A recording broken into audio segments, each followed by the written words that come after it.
Ľudia, ktorí sú euroskeptickí alebo majú negatívny postoj voči Európskej únii a snažia sa ho vysvetliť v diskusiách s nami, najčastejšie používajú príklad migračnej krízy a to v súvislosti s kvótami.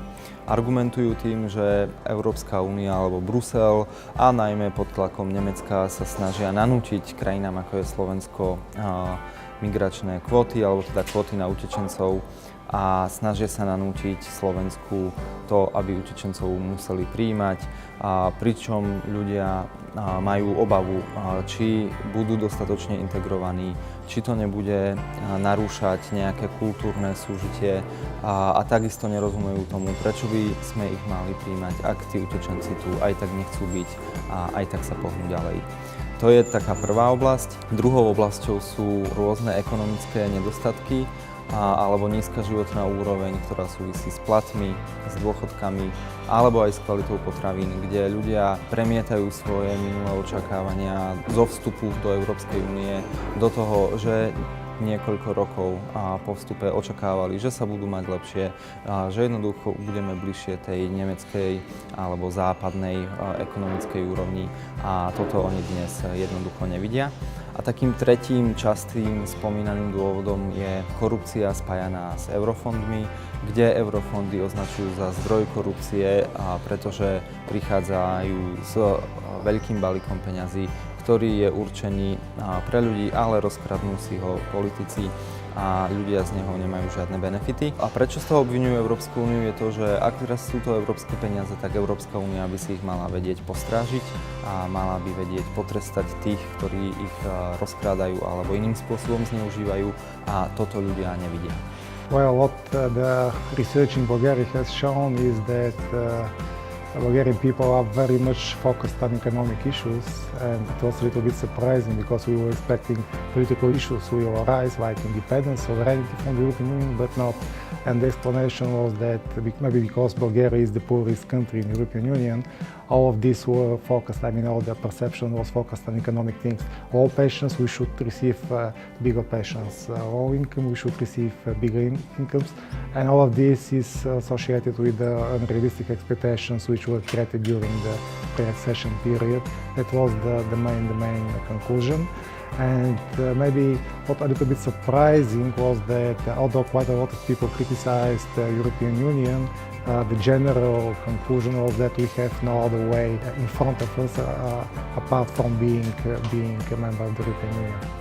Well, it is related to the migration, and given this very strong anti-EU and anti-migrant campaign launched by the government, it had an impact. So when it comes to the evaluation, for instance, on the European Union and Brussels is being considered as a threat by 1.5 times more people than the European Union. So generally there is a differentiation between EU and Brussels. But when it comes to deeper layers, migration issue is a notion that Brussels, together with Soros, might try to, import some illegal migrants from abroad into Hungary. So migration is a very strong drive, I would say.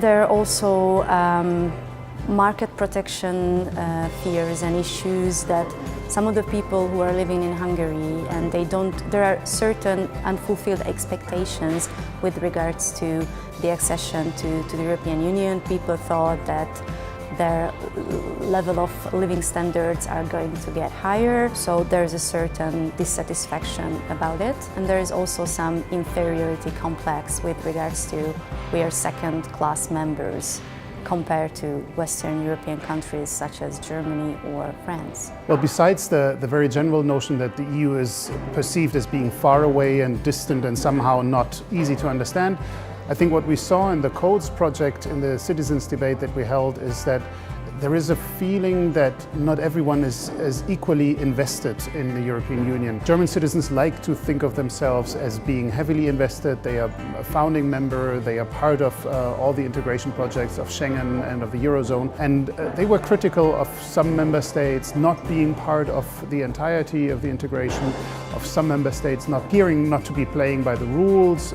Reference was made to Poland and Hungary, but also to Greece in the debt crisis. So there was this feeling that everyone should contribute equally, and then they can also benefit equally. In a sense, a question of fairness, that's how they perceived it. And if Europe isn't fair, if some are shouldering more than others, then this would not be good for the entire project. In our findings, we saw that citizens even complained about something like EU bureaucracy, even when they were pro-Europe. So they always found something to be skeptical. Bureaucracy was mentioned a lot of times, but at the same time, many people said, we love Europe. We love EU because it helped us to make our life easier and better. So skepticism is there. It's a part of our life. In Latvia, when we are talking to people, the majority opinion that shows throughout discussions is paradoxically but not directly related to European Union. People are unhappy about so many leaving Latvian countryside to work in UK or in Ireland. They are not happy about the lack of influence that Latvia has on the EU stage. They are also perceiving that Latvia is sometimes too diligent in implementing EU regulations. But all those complaints go mostly against national government and parliament rather than EU institutions. There are only some complaints that people have about the European Union as such. For example, the way it tackled the migration and refugee crisis, or the existing inequalities between the member states, for example, related to subsidies for agriculturers, farmers, or differing product standards between European Union member states. But those are mostly of less importance than the ones they say about the national government. So I would say that in Latvia there are very few hard Eurosceptic feelings, but people are not very enthusiastic about European Union, but mostly their criticism goes against the national government. Naši politici euroskepticizmu pomáhajú a dokonca aj vtedy, keď to nemajú v pláne.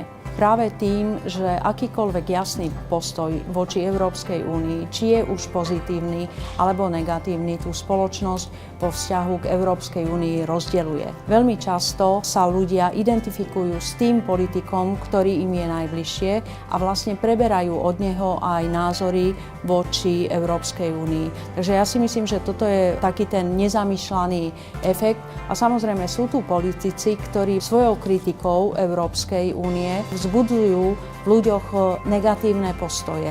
Živia v nich hnev. A ten hnev, ktorý možno by mal byť zameraný na to, ako títo konkrétni občania v tých zabudnutých častiach Slovenska žijú, ktorý by mal byť vlastne výsledkom a je aj výsledkom konkrétnych životných skúseností. Tento hnev a nespokojnosť nasmerujú voči nejakému abstraktnému nepriateľovi, ktorým je Európska únia.